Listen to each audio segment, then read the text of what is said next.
How would I describe the Hydey? Dodgy, in a good way. Just a grotty little pub. A refuge for oddballs. A place for scumbags and dropouts and no-hopers who play rock and roll. The carpet was ingrained with sweat, cigarettes, stale beer, so it really was like the floor was sticky, the light was dim. It was like going into a swamp, but it was where all the indie bands and the punk bands went. Yeah, it was only, I think, around 96 or 97, I think, that bands started playing there. Started with a one night on a Saturday night. We thought we'd try some, just some people in the bar were talking about, let's try some music. So we tried a Saturday night. Then after a few weeks, started to pick up. So we went and did another night on a Friday night.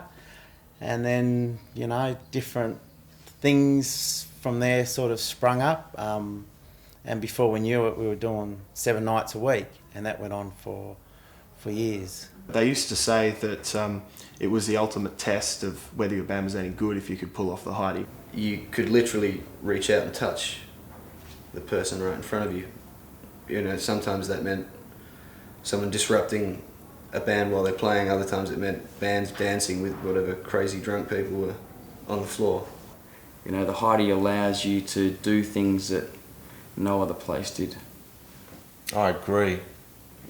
I don't think the Homicides could have existed if Not if true. the Hydey did not. No, we were banned from everywhere. The Hyde Park reminded me of when I went to New York in 1976 and went to CBGB's, and it reminded me of that place. That was a pretty small, down-to-earth club in the Bowery.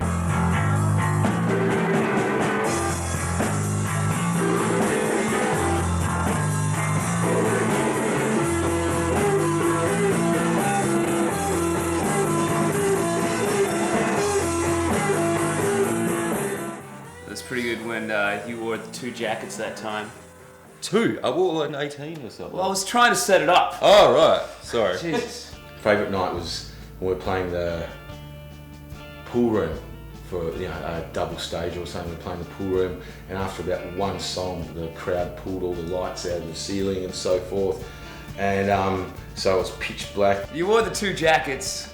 So everyone's like, hey, 2 jackets. Well, you put on some more jackets.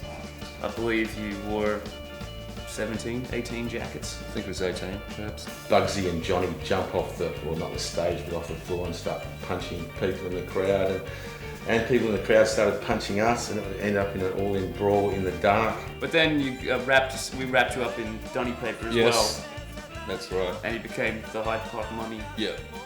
And then you just played the show like that, which in and of itself wasn't that amusing, except that Corky kept trying to light you on fire. Yeah. And then the manager comes up and apologises and goes, I'm sorry for that. It wasn't him who pulled the lights down, And there was quite a sort of a bogan sort of Aussie lady that used to dance with her sunnies on with their keys. Do you remember Keychain Lady? We were playing a gig and this woman just sort of gets up during one of our songs and she had this giant chain of keys. Oh no, that's a guy. No, it was a woman. No, that's a guy. There was a guy with a keychain. No, and she did this dance. There was a woman that did a dance. Yeah, and there was a woman who did a dance. She didn't have the big ring though. That was a guy. I always remember on the Fridays the Jump for Joy nights, which Joy, who works behind the bar there, had instigated with Steve Spenceley. Jump for Joy was Steve Spenceley actually started that. Him and I started that together. We did a Jump for Joy thing and we decided to raise some money for a foundation. So I decided the Kidney Foundation because Paul's son actually had kidney problems when he was born. And over the 6 years that we had the Jump for Joy, I think we raised $14,000.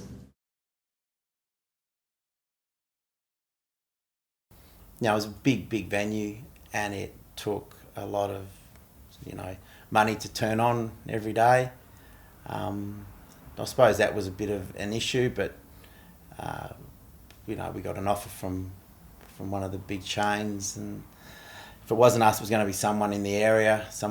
So that would have taken a lot of our bottle shop trade away, which would have made it pretty hard to sort of continue on how we were going, so we just sort of took that opportunity.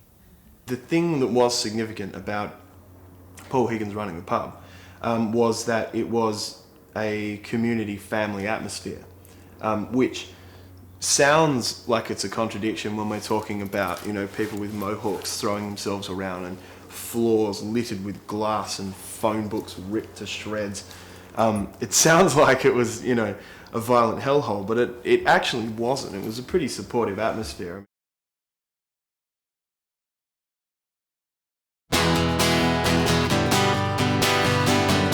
There's a blockage somewhere. The crap bands don't have a place to turn into good bands.